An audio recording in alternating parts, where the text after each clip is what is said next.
Yeah, good evening, viewers and friends. Um, this evening, I want us to discuss few of the things that has given me worries within this season. Why I felt the duty to talk about them as a relationship expert is because of the views and the notions created for our younger ones and our children. I feel that if we keep quiet and not talk about some of these things, we might not be doing well or doing ourselves a disservice. In recent times, issues went from the Chrisland girl to Osinachi, the singer, to Yul Edochie, the actor, Rita Dominic, the actor, and on till we got to Deborah, the schoolgirl that was lynched over expressing her views. When we look at all these things, it boils down to relationship. As a relationship expert, we see things from relationship point of views. We begin to ask questions as to how it happened, why these things happen, the society, relationship of the government with its people, family relationship. You can go on to mention the different types of relationships we can talk about. I wouldn't want to go back to the little girls issue about the truth and their game they were playing in school, but something fundamental stood out for me. It was the fact that at first, a little child can conceal such thing, and then the lack of remorse that was first displayed, and then many questions came up as to whether that's a child, a teenager, and all sorts. But it's important to say that most times parents don't know that their children have been violated in several ways. They don't also know that the way you would treat a 10-year-old, 13-year-old of the 21st century should be different from the way you perceive a child of same age in the 18th, 19th, and 20th century. We begin to see a state of helplessness among parents as to how to follow their children, how to get things from them, as in a relationship that will foster simplicity of heart and purpose and honesty. Those are some of the series we'll be treating here. But I don't want to go too far into some things. And what stood out for me really were the two cases before it came down to Rita Dominic. First, the Osinachi situation. People wondered why she was able to stay in that kind of toxic relationship for a long time. So many things are involved. I will link it to religion. I will also link it to personal development. As a woman in the African setting, we have been schooled We have been socialized to believe that marriage is the end game. Like, all in all, once I'm married, I've reached the heights of my achievements, and as in the final bus stop, as we would call it in our local parlance. That could be one of the reasons too that somebody can stay in that kind of toxic relationship for a long time. That's for the society, when we believe that we are groomed as females to get married to a particular man who owns our lives and owes us in totality. And then um, um, they link it to religion as well. And as people saying, as a woman, your desires are to your husband, shall be unto your husband, and all that. People have come to take it to be that everything you do in life, like your total wellness, will be a function of the limit set by your husband or your partner. Now, I would like to throw a little more light on that scripture that says, your desire shall be unto your husband. I think the Bible is talking primarily about a sexual relationship. It's talking about sexual relationship. And not really about your choices per se. Your desire, your passion, your, as in, you are only obliged sexually to your partner, and not the way it's been interpreted. And then, like I said, one of the reasons that will make women stay, or even the men, can be anyway, vice versa, stay in such relationships that are not just abusive but toxic, is the way we are socialized, and then poor personal development. The question is, as an individual, what efforts is the female and even the male making to ensure that your life has value? You know, one thing about our society is that your life bears as much value as that you place on it. Yes, take it from me. Your life bears as much value as that you place on it. If you make it a duty to get yourself to that height where people place a premium on you, that is as much value as you will bear. And it's not by making noise or asking, do you know who I am?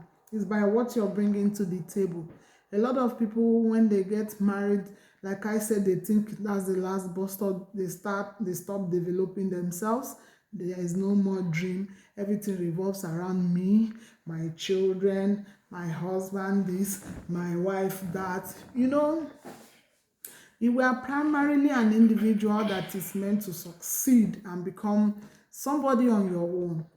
Assuming you didn't get married, assuming you were not lucky enough to hook up with a partner, does it mean that that's where your life will end? As you have no program, you have no views, you have no vision, you have nothing to contribute to humanity and all the likes. So the summary is that your life bears as much value as that you place on it. Now, the second reason could be religious. I don't want to overflow the issue of religion, because I have seen too that individuals interpret this religion to suit whatever they want to at every point in time. Naturally, humans are spirit beings, semi-spirit beings, because the Bible says that God made us little lower than the angels, meaning that we bear some form of spirituality. And for the fact that we have soul, we have the spirit, and our bodies it confers on us, and for the fact that we have a source, which is the creator of everything, it confers on us a level of spirituality. And for the fact also that when we die, we go back to where we come from, which is the maker. It confers on us that aspect of spirituality. We have a source, we have a duty to our source, we have that aspect of us that we also have to work on and constantly watch over. But people have actually laid hold on these things to keep themselves hostages. But I want to tell you that religion, I will still bring it to the lynching of the Sokoto schoolgirl. Religion has been bastardized and been misused, and that will also be why people will continually stay in relationships that batter and keep short. The other things that are involved in that term of spirituality, some people can argue that once you're married, you can't move out. Yes, in the Christian faith, we believe that there is no room for divorce, but there is also room for separation. These are two different things. Separation is more like moving away from toxicity, moving away from things that endanger you and your full manifestation as a human being and as a spirit being. Let me give you an instance. The situation of the woman in the Bible that Christ told that she doesn't have a husband, yet when he told her that even the one you're living with is not your husband. That will bring me also to the issue of Yul Edochie and the infidelity stuff. Okay, before I use that example, let me use this other particular example when Christ said, if the unbelieving partner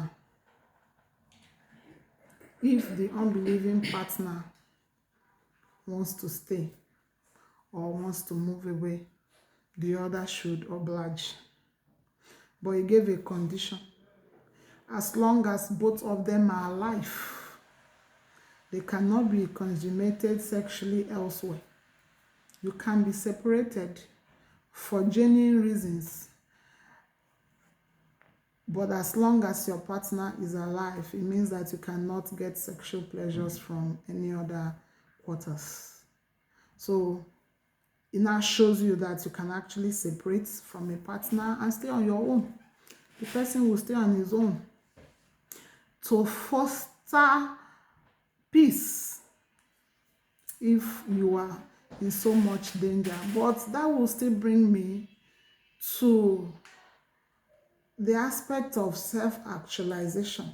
Most people are not able to move away because they fear for what becomes of them when they leave such a relationship. It's not really about the aspect of sex and intimacy that is the most fear, because actually if you are separated, which you have the right to do when your life is in danger, you stay on your own. Just like you move out of the house, get a house, take your things and maybe your children and move to that place and live your full life like somebody that has a life to live. You understand? And then stay. You can do other things you want to do without having to battle with primary issues that will not allow you live a life. Then if that your partner feels like he wants to come back and we discuss the issues and reach agreements if we're going to come back together. But if we're not coming back together, it means we're staying separate until any of the partners are gone, because that's the only time you can be fully parted. Until death do you part, but not the death you inflicted carelessly by not taking right decision. A lot of people find it difficult to make decisions. They lack self-will. It's also part of the self-actualization that I am talking about.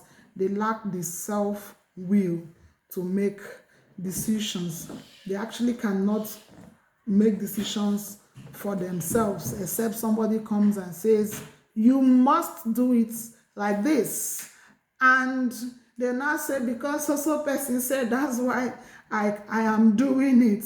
But as an individual that is actualized, you have been maximized. You can make decision that will be okay for you.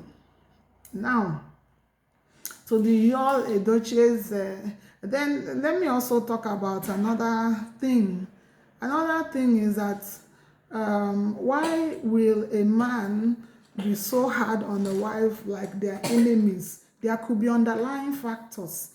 Like there were rumors of having had other relationships or being in another marriage before that incident. Some people, their past experience, their former experience forms their present opinion in a relationship. Maybe there were things that really happened that they felt they didn't really have a hold because of leniency and how they handled it, and they now feel that when given a second chance they are not going to make such mistakes, seeming mistake.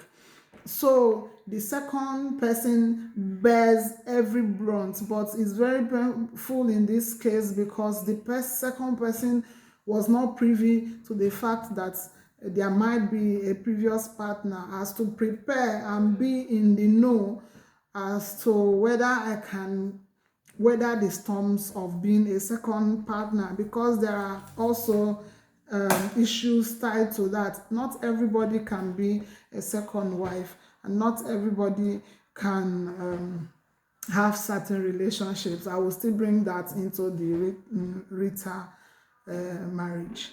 Now let's move to Yul Edochie's issues. I was so heartbroken when I had people talk about polygamy and all the sorts. And several words even came up when I listened to Kemi Oluloye and Daddy Freeze and some other persons that waved into this matter in forms of discussions.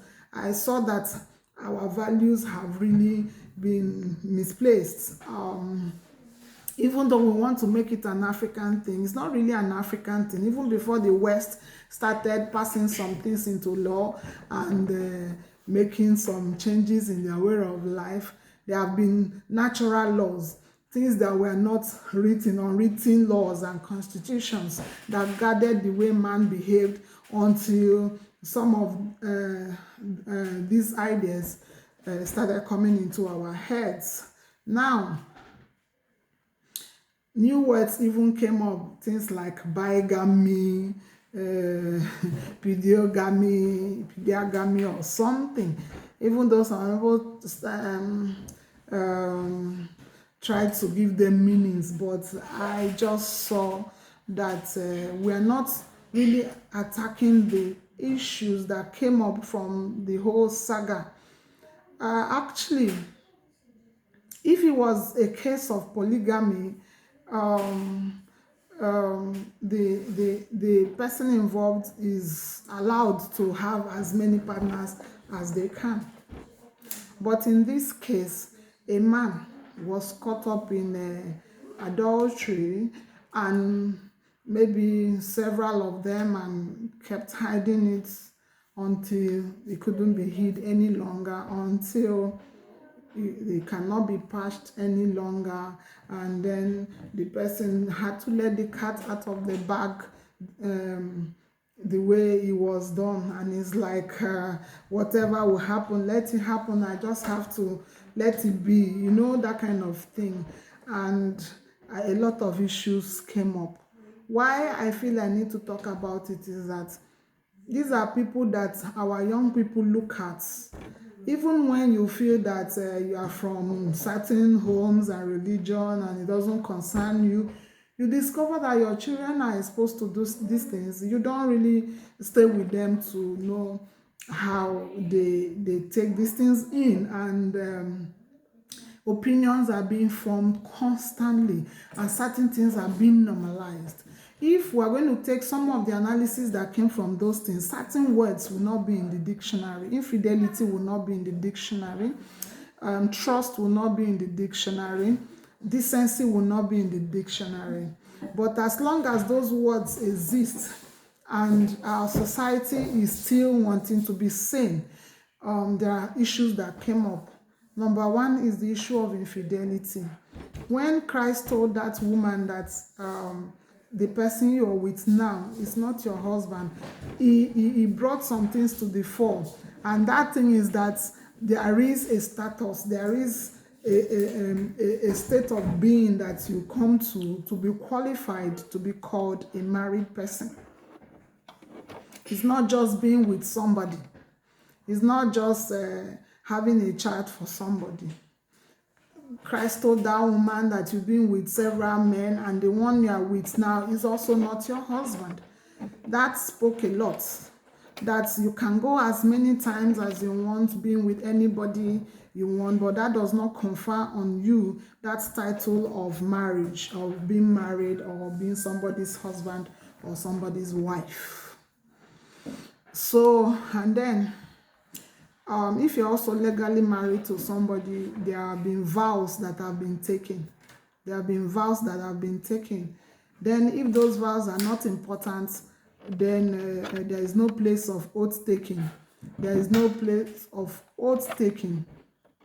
Do you understand what I'm saying? Royalty, please leave that place. There is no place for oath taking. You know, when a husband and wife marries, they take oaths that I'm going to cherish you. I'm going to do this with the whole of my life.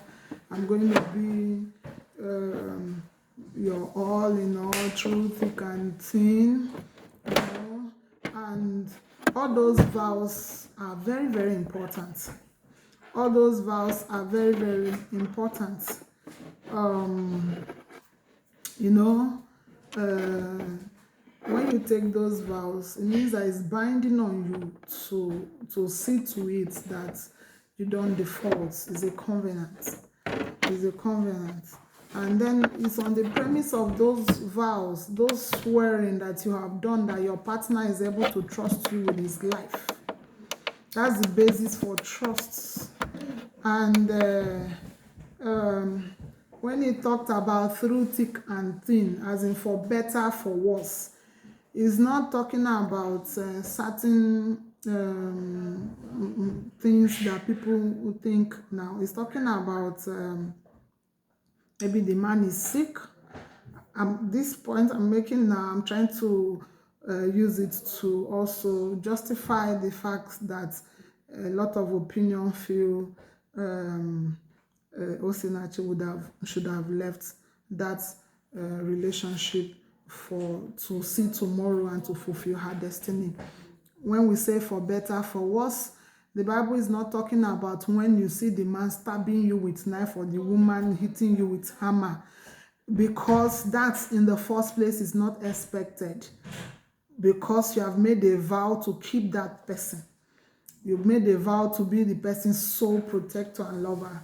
That doesn't come in. When we talk about through thick, for better, for worse, we're talking about situations where a partner develops a sickness.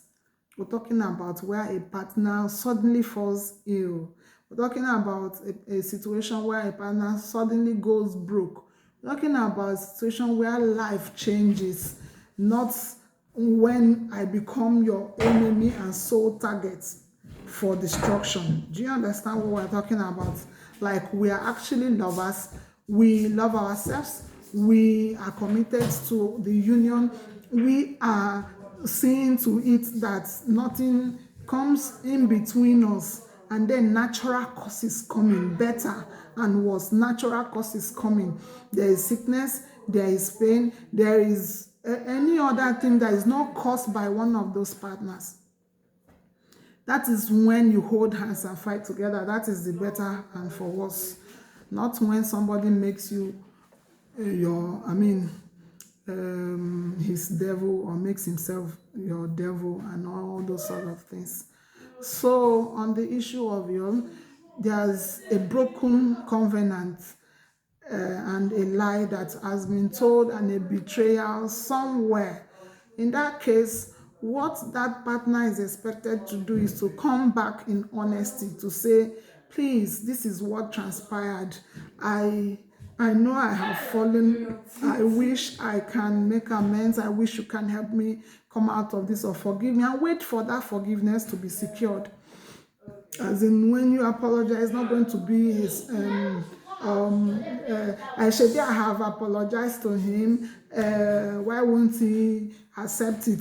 I don't try. I never try. Even most men no go do as I have done. You know, those kind of things. When you apologize, you wait for a response, and you wait for your partner to accept your apology, because it's not by force.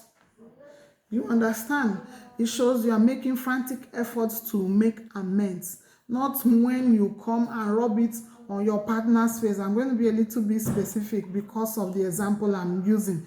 In this case, the man went out, had an affair for over a period of time that resulted in a child. And even weeks before then, you see him celebrating the wife and posting all those sweet things, because they want to get public acceptance and accolades. Then he blows up weeks later. Now, for me, what I thought all through that time was, what about the times we have prayed together, we've been doing everything together, and the person is busy stabbing me in the back, and I don't know. I lay my hands, life in your hand is the matter of trust. Is the tragedy of a misplaced trust. When you felt that I can trust this person with my life, and little did you know that the person laughing with you have some things behind against you. That kind of thing can kill. That kind of thing, it means that that person can kill. There have been times we prayed together, we laughed together, we ate together, we believed God together, we were doing everything together, thinking that it's the both of us. You come back to me and we sleep together. We make promises, we do everything together. And that's because I feel that you're with me and we are together. Not knowing that there is something that you have behind against me, or that you're not telling me. Something enormous as having another family or a woman or child elsewhere. And if it didn't play out the way it did, I might not have known. Did you think what I thought that time when that news breaks to the woman, and the way it happened in this case on the social media? Which face do you want me to look at you with? In as much as some of us women have matured to the point that we know how to handle matters like this, and not make so much noise about it, some people can actually die from it. We're not all the same. So why I'm saying this is that if you have made a vow with somebody and your lives are intertwined, it will be very, very important to be cautious about the decisions you make, the actions you take. A lot of people started calling it polygamy. I don't want to believe that's polygamy. We all agree in the African society. We know what polygamy is. In fact, there is no person of my own generation who might be from the 40s and above that do not have an experience of polygamy, either from your second parent, your grandparents. Because my own grandparents had 2 wives. As at then, those wives were not even married by him, they were given by families. And then I remember my grandmother saying she got into her husband's house as a child. Then it wasn't seen as a child, now we see it as a child at the age of 14. 13, 14, according to her, she saw her menstrual period in her husband's house. Then for some of them, once you first experience that, they take you to your husband's home, because your virginity has to be preserved, and now you are able to make a child. So Then even my own grandfather was still young that time. The mother felt and the father felt he was the only child and needed to start having children in time. They arranged and had a marriage for him. They brought in the first wife, and then over time, the first wife had only sorry male children, and then there was need to balance it. They said we need a second wife, and it was an agreement both with the first wife and the second wife that now got involved for reasons that were agreed by the whole parties. So, whatever be the reason, there were many reasons then families and were going into polygamy. Not when I talk about polygamy, it's not the type that Islamic religion sanctioned in African society, not in the religious setting now that I'm talking about. I will still come to the other one. Now, on the issue of polygamy, uh, is not the thing of my generation. And if people are saying it's legal, it's not legal. It's not legal now in our central law. Forget about Islamic laws; those are not central laws. In our central law, as in as a secular state, um, that is why when you go to the registry and then they ask you if you have another wife, for those of you like me who have also been wedded in the Nigerian courts or registry, they will want to know if you have gotten married before or you have a wife, meaning, or a husband, meaning that it will be wrong for you to have somebody as a partner and then come and wed another one and join that one, because there are attending consequences.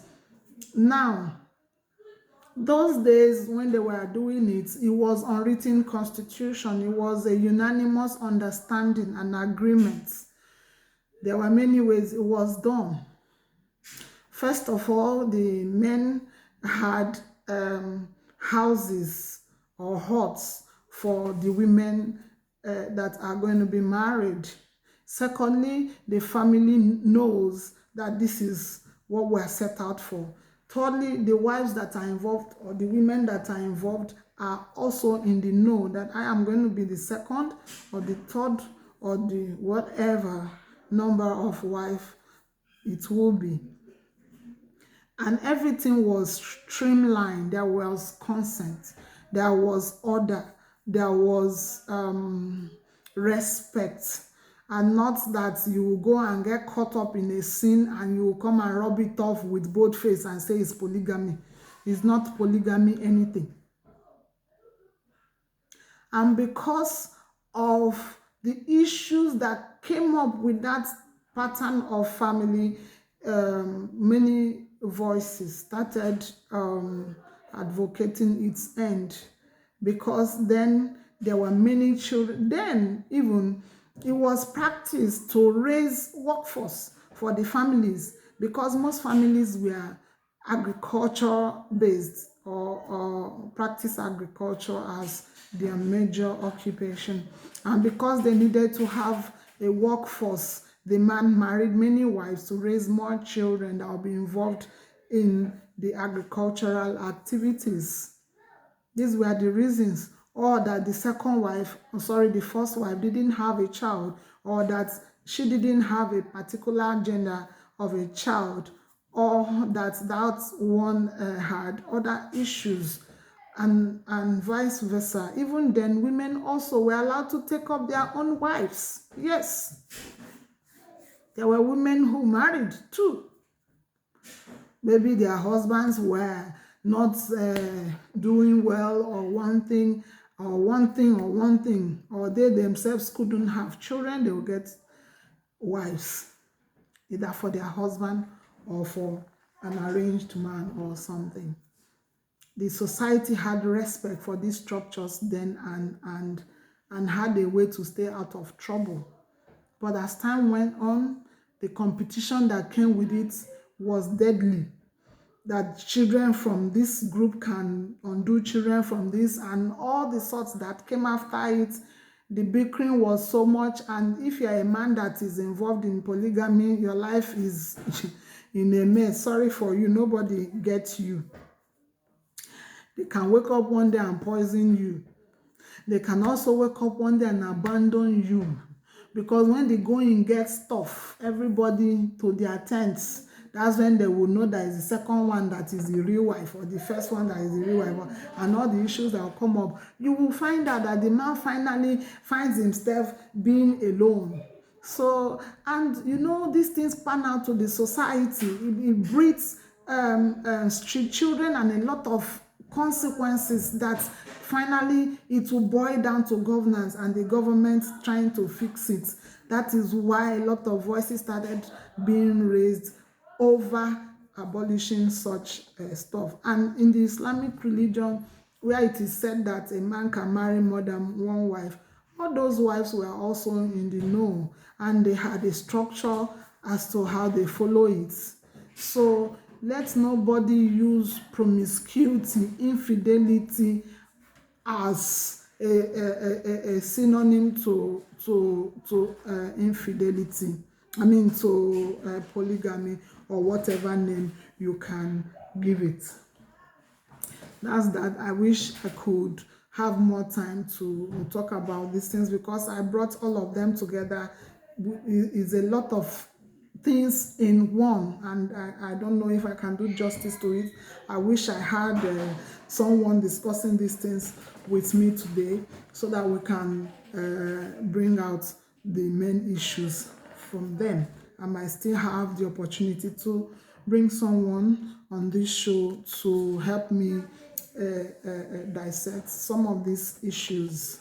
And then that takes me to Rita Dominic's marriage. Everybody was happy with her and all that. But for everything we do, there will be varying opinions. People started saying it's because she waited for too long to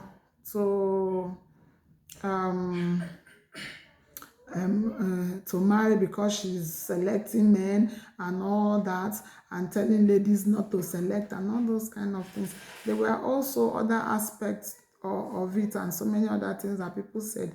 Now, before I go on with this, I want to go back to that Yul Edochie's matter, because I want to make references to some of the statements he made.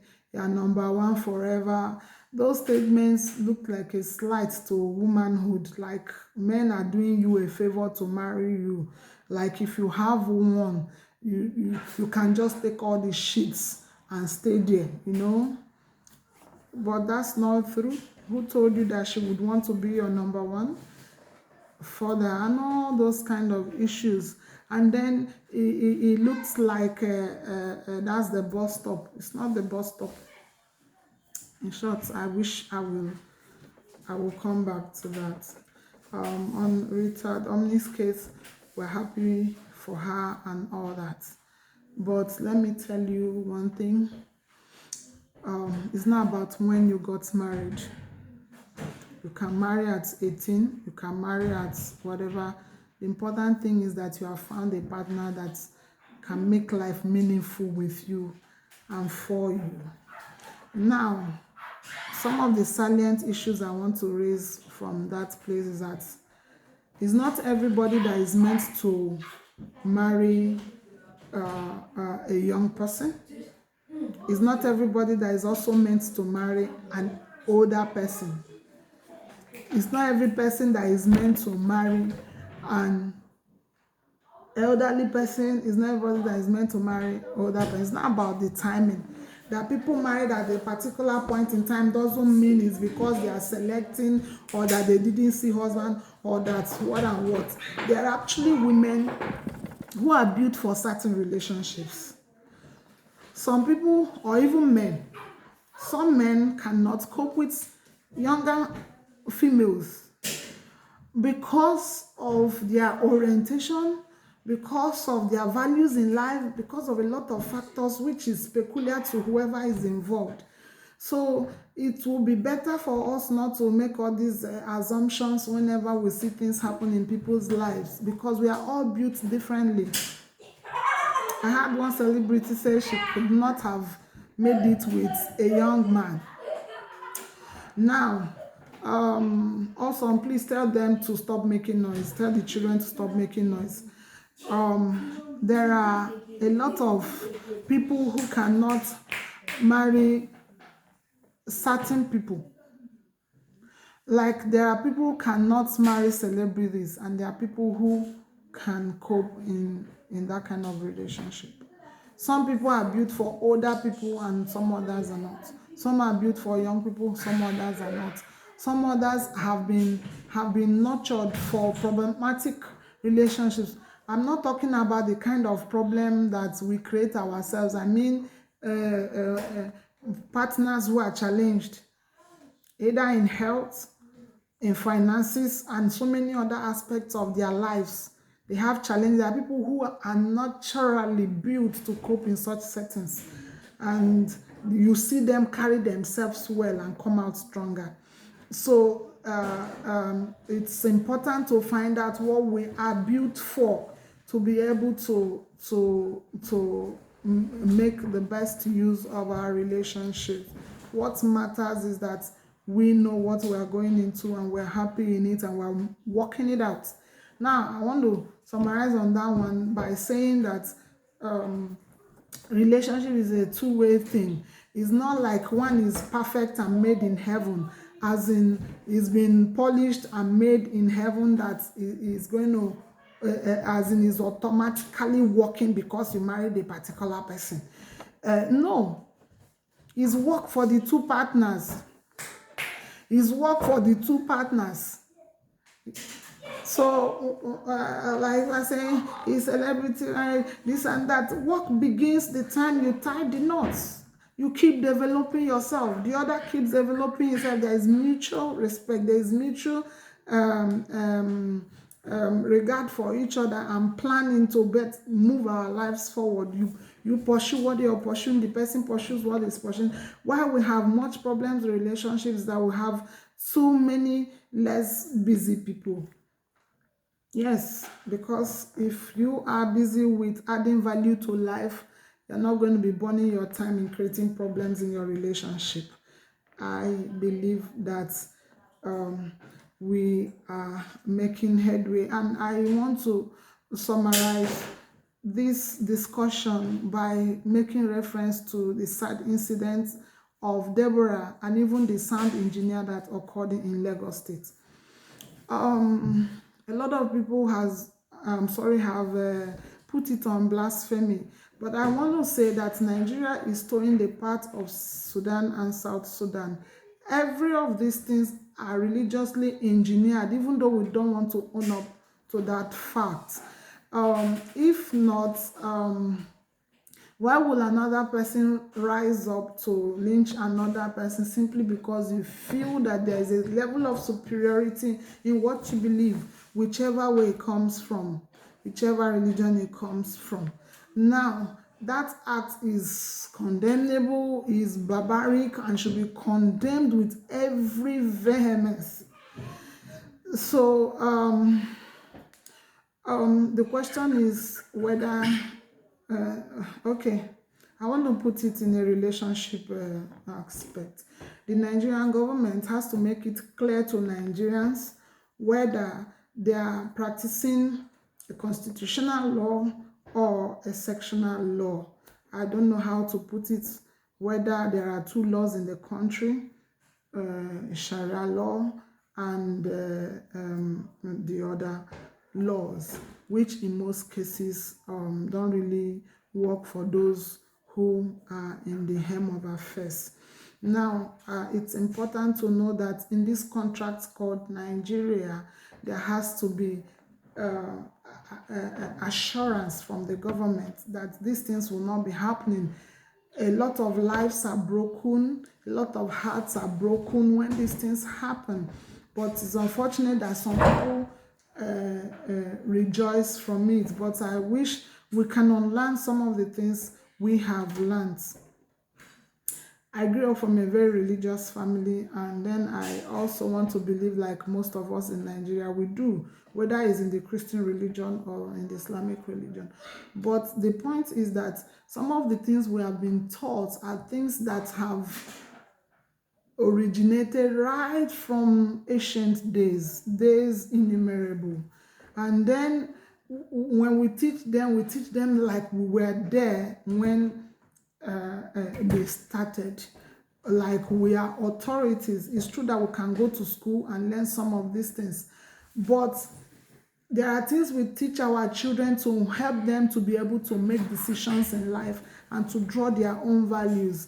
It's expected that by the time they are grown and can make decisions, they are able to filter some of those things and as it is useful to their existence. And then put it vis-a-vis reasoning, put it vis-a-vis the original books, and put it in context to the society where we find ourselves, as to know what is actually good and what is not good. I want to believe that in all the religions, some of the things we put on the originators, if they were here, they are really going to say, I didn't say that, I didn't teach you that. It's not like that. So that brings me to the need to learn, unlearn some of the things we have learned, and then relearn. We have to put reasoning to the fore whenever we do anything we are doing. I don't think that any life-loving, good person would teach you to lynch another person in defense of what you have learned. That's barbarism. Knowledge even helps you to be able to have a large heart. A large heart to buy people excuses and to feel that someday they will come to the know or come to the level of what you know, other than killing them for them to know.